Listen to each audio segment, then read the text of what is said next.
20 जुलाई 1969 lunar module Apollo 11 mission का moon पर लैंड होता है और इसमें बैठे हैं astronaut Neil Armstrong and Buzz Aldrin. Landing के बाद नील आर्मस्ट्रॉन्ग दरवाजा खोलने की कोशिश करते हैं चांद पर उतरने के लिए। दरवाजा खोलना इतना आसान नहीं था क्योंकि प्रेशर बहुत ज़्यादा था, लेकिन थोड़ा हार्ड वर्क के बाद दरवाजा खोलते हैं और बाहर आने की कोशिश करते हैं। हालांकि निकलने के लिए स्पेस बहुत ज़्यादा नहीं था, इसलिए लूनर मॉड्यूल से टकरा जाते हैं और लूनर मॉड्यूल का एक टुकड़ा टूट जाता है और उन्हें पता नहीं चलता कि लूनर मॉड्यूल का पार्ट टूट गया है, क्योंकि वहाँ पर कोई एयर नहीं है जिसकी वजह से गिरने या टूटने की आवाज़ आए। लेकिन ये जो टुकड़ा टूटा था वो एक बहुत ही ज़रूरी पीस था। ये एक एसेंट इंजन आर्मिंग स्विच था। इसके बिना लूनर मॉड्यूल वापस धरती पर टेक ऑफ नहीं कर सकता था। लेकिन इस बात से बेखबर नील आर्मस्ट्रॉन्ग रखते हैं पहला कदम चांद पर और वो दुनिया के पहले इंसान बन जाते हैं चांद पर कदम रखने वाले। लेकिन क्या ये सच था? दुनिया को लगता है कि अमेरिका दिखावा किया था, ये सब धरती पर ही शूट किया गया था। लोगों का मानना था कि ये सब सच नहीं था। तो आइए जानते हैं कि इसके पीछे की कहानी क्या है। दरअसल अपोलो मिशन की शुरुआत है एक कोल्ड वॉर। अमेरिका और सोवियत यूनियन के बीच में एक कोल्ड वॉर चल रहा था और दोनों देशों के बीच में स्पेस में जाने की रेस में लगे हुए थे। इन दोनों देशों के बीच में स्पेस रेस की शुरुआत हो गई थी। साल 1957 में सोवियत यूनियन पहला कंट्री बन जाता है दुनिया की आर्टिफिशियल सैटेलाइट लॉन्च करने वाला।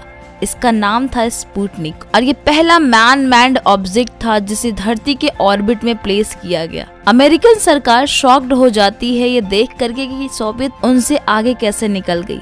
कुछ दिन बाद अमेरिका भी अपनी सैटेलाइट लॉन्च करता है 1958 में, लेकिन 3 साल बाद 1961 में अमेरिका को एक और बड़ा झटका लगता है। सोवियत कॉस्मोनॉट यूरी गैगरिन पहले आदमी बन जाते हैं स्पेस में जाने वाले। एक बार फिर सोवियत ने अमेरिका को पीछे छोड़ दिया। इसके एक हफ्ते बाद जो प्रेसिडेंट थे अमेरिका के जॉन एफ कैनेडी, वो वाइस प्रेसिडेंट को एक लेटर लिखते हैं 20 अप्रैल 1961 को और पूछते हैं आखिर कैसे हम सोवियत को हरा सकते हैं। क्या कोई ऐसा प्रोग्राम है जिससे ड्रामेटिक चेंज आए और हम इस रेस में आगे निकल जाएं? और इन्हें जवाब जल्द ही मिल जाता है। इसके एक हफ्ते बाद जो प्रेसिडेंट थे अमेरिका के जॉन के कैनेडी 25 मई 1961 को एक भाषण में दुनिया के सामने ये वादा करते हैं कि ये डिकेड खत्म होने से पहले ही इंसानों को चांद पर भेज देंगे। और इतना ही नहीं, इन्होंने ये भी वादा करते हैं कि इंसान चांद पर जाएंगे, उससे धरती पर सेफली वापस भी लेकर आएंगे। 1961 में ये बात बहुत ही अजीब थी बहुत से लोगों के लिए, क्योंकि टेक्नोलॉजी उस टाइम तक डेवलप नहीं थे। उस टाइम पर ना तो स्मार्टफोन थे, ना इंटरनेट, ना जीपीएस, ना ही कंप्यूटर थी। कोई भी टेक्नोलॉजी के मामले में फैसिलिटीज अच्छी नहीं थी और ऐसे जमाने में इंसानों को चांद पर भेजने की बात करना ये लोगों को मजाक लग रहा था। लेकिन वहीं इसके लिए एडिशनल फंडिंग देते हैं 7 से 9 बिलियन डॉलर का स्पेस प्रोग्राम को। पूरी एजेंसी इस काम को पूरा करने के लिए काम पर लग जाती है।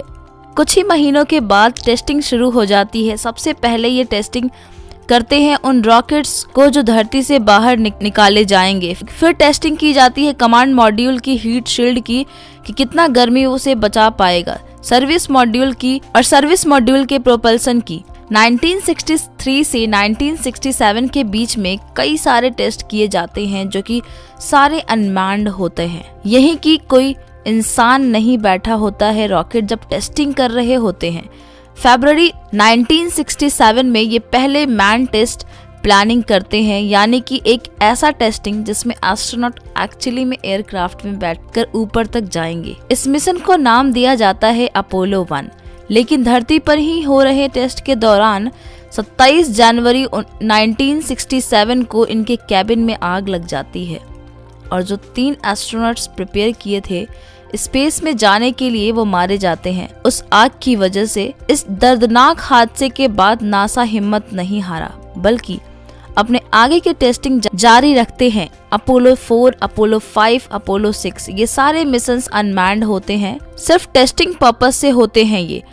अक्टूबर 1968 में अपोलो 7 मिशन लॉन्च किया जाता है। एक बार फिर से अटेम्प्ट किया जाता है, इंसानों को बिठाकर स्पेस में भेजा जाता है और ये सक्सेसफुल रहता है। सिर्फ 2 महीने बाद दिसंबर 1968 में अपोलो 8 मिशन लॉन्च किया जाता है, जिसमें 3 एस्ट्रोनॉट को बिठाकर चांद के पास भेजा जाता है। 3 महीने बाद मार्च 1969 में अपोलो 9 मिशन लॉन्च किया जाता है और इसमें लूनार मॉड्यूल टेस्ट किया गया, यानी वो हिस्सा मॉड्यूल का जो एक्चुअली में चांद पर उतरेगा। और 2 महीने बाद मई 1969 में अपोलो 10 मिशन आता है और इस मिशन में 3 एस्ट्रोनॉट को हर चीज प्रैक्टिस कराई जाती है जो अपोलो 11 में होने वाला होता है, एक्सेप्ट कि वो चांद पर लैंड करे। जैसा कि आप देख सकते हैं नासा कैसे एक के बाद एक मिशन लॉन्च किए जा रहा था बिना गैप के। इसको बोलते हैं जोश। 2 से 3 महीने के अंदर कुछ और टेस्टिंग, जिसमें रॉकेट की, स्पेसक्राफ्ट की टेस्टिंग, चांद पर जाने की टेस्टिंग और इन सब टेस्टिंग के बाद फाइनली जाकर 16 जुलाई 1969 को अपोलो 11 मिशन लॉन्च किया जाता है। इस मिशन के हिस्सा थे 3 astronauts, 38 years old commander Neil Armstrong, जो कि इस मिशन को लीड कर रहे थे, कमांड मॉड्यूल के पायलट माइकल कॉलिंस और लूनार मॉड्यूल के पायलट बज एल्ड्रिन। ये 3 नाम इतिहास के पन्नों में रचे जाते हैं। नील आर्मस्ट्रांग और बज एल्ड्रिन बहुत फेमस नाम बन जाते हैं, इन्हें हर कोई जानता है आज के दिन, लेकिन माइकल कॉलिंस को कोई नहीं जानता। ये इतने फेमस नहीं हो पाए जितने कि नील आर्मस्ट्रांग फेमस हो पाए थे। क्या वजह रही होगी इसके पीछे, हम जानेंगे आगे की वीडियो में। अपोलो मिशन एयरक्राफ्ट का 3 मेन पार्ट था, command module, service module, lunar module. पहले 2 को एक साथ रख के CSM बोला जाता है। CSM का मतलब है कमांड सर्विस मॉड्यूल। इसका मकसद ये था कि जो लूनर मॉड्यूल होगा सिर्फ वही हिस्सा डिटैच होकर चांद पर लैंड करेगा और फिर वापस जाने के लिए लूनार मॉड्यूल को उड़ाकर वापस अटैच किया जाएगा CSM से, जिससे एस्ट्रोनॉट धरती पर वापस आएंगे। इस स्पेसक्राफ्ट को लॉन्च करने के लिए सैटर्न V5 रॉकेट का इस्तेमाल किया गया था। लॉन्च से पहले इस रॉकेट में 1 million gallon kerosene, liquid oxygen, liquid hydrogen load किया गया। तो इस पूरे रॉकेट का वेट था 3 मिलियन kg। इसकी मदद से स्पेसक्राफ्ट ऑर्बिट में पहुंचा था। ऑर्बिट में जाने के लिए 10 मिनट से भी कम का समय लिया था और अर्थ के ऑर्बिट का करीब 1.5 चक्कर लगाया। फिर इन्हें परमिशन मिल गया मिशन कंट्रोल से कि ट्रांसलूनर इंजेक्शन कर लिया जाए, मतलब धरती के ऑर्बिट से निकलकर मून के ऑर्बिट तक ले जाया जाए।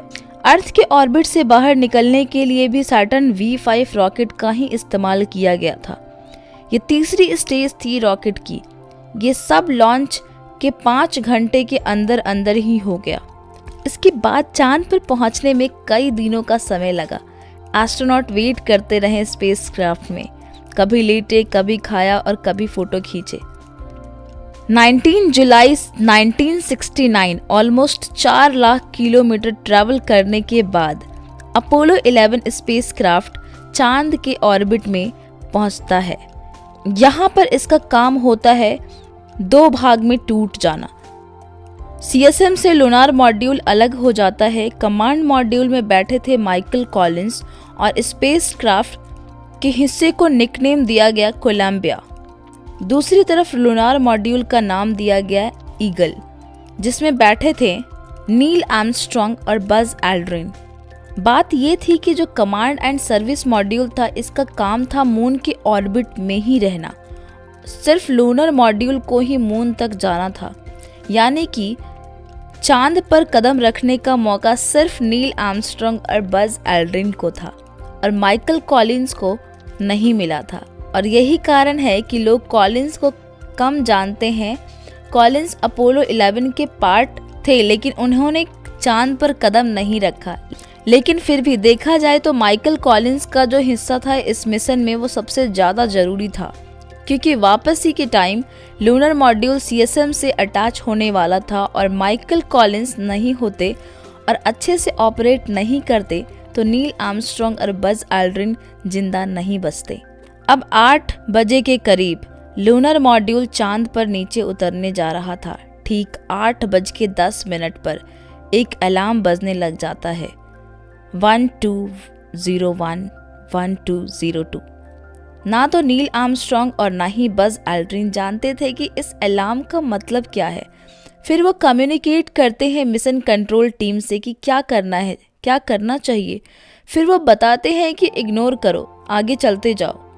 बाद में पता चला कि ये अपोलो 11 का गाइडेंस कंप्यूटर था, वो ओवरलोड हो रहा था, लेकिन थैंकफुली डिजाइन इस तरह से किया गया था कि ओवरलोड के बाद भी बाकी प्रोग्राम चलते रहे। कंप्यूटर में ऑटोमेटिक लैंडिंग का प्रोग्राम डाला हुआ था जो कि लूनर मॉड्यूल को चांद पर लैंड कराएगा, लेकिन 150 किलोमीटर की हाइट पर नील आर्मस्ट्रॉन्ग कंट्रोल खुद से ले लेते हैं। वो नोटिस करते हैं कि लूनर मॉड्यूल ऐसे जगह पर लैंड करने जा रहा है जहां बड़े बड़े पत्थर मौजूद थे। लैंडिंग के साइट बदलते हैं और एक्चुअल लैंडिंग साइट से करीब 4 माइल दूर डिसाइड किया जाता है जगह जहां पर लैंड होगा। 8:16 पर बज एल्ड्रिन फ्यूल चेक करते हैं, सिर्फ 5% बचा होता है। इतने कम को देखकर मिशन कंट्रोल काउंटडाउन इनिशिएट कर देते हैं। ये सब काउंटडाउन डिसाइड करेगा कि ये लैंड कराएं या फिर इस मिशन को अबॉर्ट कर दिया जाए। फाइनली लास्ट 30 सेकेंड बचे थे। नील आर्मस्ट्रॉन्ग धरती पर एक रेडियो मैसेज भेजते हैं, ईगल सक्सेसफुली लॉन्च हो गया है चांद पर। फिर सब सुकून की सांस लेते हैं। फिर क्या, नील आर्मस्ट्रॉन्ग और बज अपना अपना स्पेस सूट पहनते हैं, दरवाजा खोलते हैं और चांद पर अपना पहला कदम रखते हैं। इस मोमेंट को 650 मिलियन लोग लाइव देख रहे थे टीवी पर, और उनका पहला शब्द सुनाई देता है दुनिया को चांद से। इनके पीछे बज भी अपना कदम रखते हैं मून पर, और अगले 2.5 घंटे तक ये चांद के सैंपल कलेक्ट करते हैं, फोटोज क्लिक करते हैं, कई साइंटिफिक इंस्ट्रूमेंट्स भी सेटअप करते हैं, कई कैमरा सेट करते हैं मून पर जो सिग्नल दे सके धरती पर। एक ऐसा डिवाइस भी सेट किया जिसे सोलर विंड मेजर किया जा सके जो मून पर आ रही है, और एक और डिवाइस सेट किया जो धरती पर लेज़र बीम्स भेजे जा सके और उस लेज़र बीम के यूज से एग्जैक्ट डिस्टेंस बताया जा सके धरती और चांद के बीच। साथ ही साथ एक पैसिव सिस्मोमीटर भी होता है उनके पास जो चांद पर हो रहे मून क्वेक्स को बता सके। टोटल वो 23 केजी रॉक्स और डस्ट कलेक्ट किए मून से, और पीछे वो छोड़ जाते हैं एक अमेरिकन फ्लैग और एक प्लेट जिस पर लिखा है, Here men from the planet Earth first set foot upon the moon July 1969 AD. We came in peace for all mankind. Lunar module को 21 घंटे तक चांद पर रहना था। इसके बाद इसे वापस CSM मॉड्यूल से अटैच होना था, लेकिन ऊपर जाने के लिए प्रोपल्सन की ज़रूरत है जिसके लिए इंजन चाहिए, और दोनों नील आर्मस्ट्रॉन्ग और बज एल्ड्रिन इस बात से अनअवेयर थे कि बाहर निकलते वक्त उस इंजन को चलाने के लिए जो स्विच होता है वो स्विच ही टूट गया था। जब वो वापस लूनार मॉड्यूल में जाते हैं तब वो रियलाइज करते हैं कि यहाँ क्या हो गया था। मिशन कंट्रोल को इस डैमेज के बारे में बताते हैं और कुछ सोल्यूशन ढूंढने लगते हैं। इस पूरे प्रॉब्लम से बचने के लिए एक बहुत बड़ा सोल्यूशन निकलता है। स्विच क्या होता है? स्विच एक इलेक्ट्रिकल सर्किट को आपस में जोड़ने का काम करता है। बज एल्ड्रिन ये रियलाइज करते हैं कि अगर ये सर्किट टूट गया है तो कोई ऐसी चीज हो जिसे यूज करके मैं उस सर्किट को जोड़ दूं। वो आसपास देखते हैं, उन्हें अपना बॉल पॉइंट पेन दिखाई देता है और वो अपने बॉल पॉइंट पेन को यूज करते हैं उस सर्किट को वापस जोड़ने के लिए और इंजन को वापस चालू करने के लिए। फाइनली इंजन स्टार्ट हो जाता है और लूनार मॉड्यूल रीअटैच हो जाता है CSM मॉड्यूल्स के साथ, और ये 3 एस्ट्रोनॉट धरती की तरफ स्पेसक्राफ्ट को मोड़ लेते हैं। धरती पर लैंड होने का प्लान था कि कमांड मॉड्यूल और सर्विस मॉड्यूल एक दूसरे से अलग होंगे। सर्विस मॉड्यूल अर्थ के एटमॉस्फेयर की वजह से डिस्ट्रॉय हो जाएगा, लेकिन खतरा ये था कि अगर सर्विस मॉड्यूल डिस्ट्रॉय होते समय उसके डेब्रिस इधर उधर उड़ने लगे तो वो कमांड मॉड्यूल के साथ जाकर टकरा सकते हैं और एस्ट्रोनॉट जो बैठे हैं वो मारे जा सकते हैं। इस चीज़ को अवॉइड करने के लिए नासा का ये प्लान था कि कमांड मॉड्यूल में जगह जगह पर थ्रस्टर्स होंगे जो सर्विस मॉड्यूल को दूर ले जाएंगे कमांड मॉड्यूल से, ताकि वो टकराए ना वो एक दूसरे से। लेकिन जब एस्ट्रोनॉट वापस लौट रहे थे धरती पर, तब पता चलता है कि थ्रस्टर काम ही नहीं कर रहा है और ये तीनों एस्ट्रोनॉट कमांड मॉड्यूल में बैठे देखते हैं कि सर्विस मॉड्यूल कैसे टूटने लग रहा है, उसके डेब्रिस इधर उधर उड़ने लग रहे हैं और ये बहुत बड़ा मिरेकल होता है कि उसके टूटे हुए पीसेस कमांड मॉड्यूल को हिट नहीं करते हैं और कमांड मॉड्यूल बिल्कुल सेफ रहता है। एस्ट्रोनॉट के मरने का रिस्क इतना हाई था इस मिशन में कि यूएस प्रेसिडेंट निक्सन ने एक ऑल्टरनेट स्पीच रेडी कर लिया था इन केस ये एस्ट्रोनॉट मारे जाते हैं तो। इन्होंने लिखा था इसमें, fate has ordained the man who went to the moon to explore in peace will stay on the moon to rest in peace. These brave men, Neil Armstrong and Edwin Aldrin, know that there was no hope for their recovery. These two men are laying down their lives in mankind's most noble goal, the search for the truth and understanding. लेकिन thankfully इसकी कोई ज़रूरत नहीं थी। Command module safely अर्थ के atmosphere से नीचे आ जाता है, पैराशूट डिप्लॉयड होता है और ओशन में लैंड कर जाता है। तीनों के तीनों एस्ट्रोनॉट जिंदा हैं और सेफ हैं। ओशन में इन एस्ट्रोनॉट को रेस्क्यू टीम द्वारा एवैक्यूएट कर लिया जाता है और ये सही मायनों में एक मिरेकल था कि ये जिंदा वापस आ जाते हैं, क्योंकि हर स्टेप पर इन्हें प्रॉब्लम फेस करनी पड़ी थी। इन्होंने उस प्रॉब्लम को फेस किया, डील किया और ये जिंदा वापस बचकर आ गए। एक इंटरेस्टिंग बात यह है कि वापस लौटने के बाद इन तीनों एस्ट्रोनॉट को क्वारंटीन किया गया 2 वीक के लिए, ताकि किसी भी और इंसान के कांटेक्ट में ना आए, क्योंकि खतरा ये था कि कोई पैथोजेंस हो सकते हैं, बैक्टीरिया या वायरस हो सकता है जो चांद पर हो वापस धरती पर ना आ जाए और कोई अजीबोगरीब बीमारी ना फैला दे। लेकिन थैंकफुली ऐसा कुछ नहीं हुआ, सब कुछ सेफ रहा। दुनिया भर के अखबारों में खबर छपता है और जो यूएस के प्रेसिडेंट कैनेडी ने जो प्रॉमिस किया था कि ये डिकेड ख़त्म होने से पहले मून तक मैन्ड मिशंस लॉन्च करेंगे और उसे सक्सेसफुली कर दिखाया। नासा ने ये पॉसिबल कर दिखाया and it was a huge celebration in technology and America had won the space race. Thanks for watching this video and please do subscribe my channel. Stay safe and stay tuned with me. Thanks a lot. Bye bye, take care and lots of love from my side.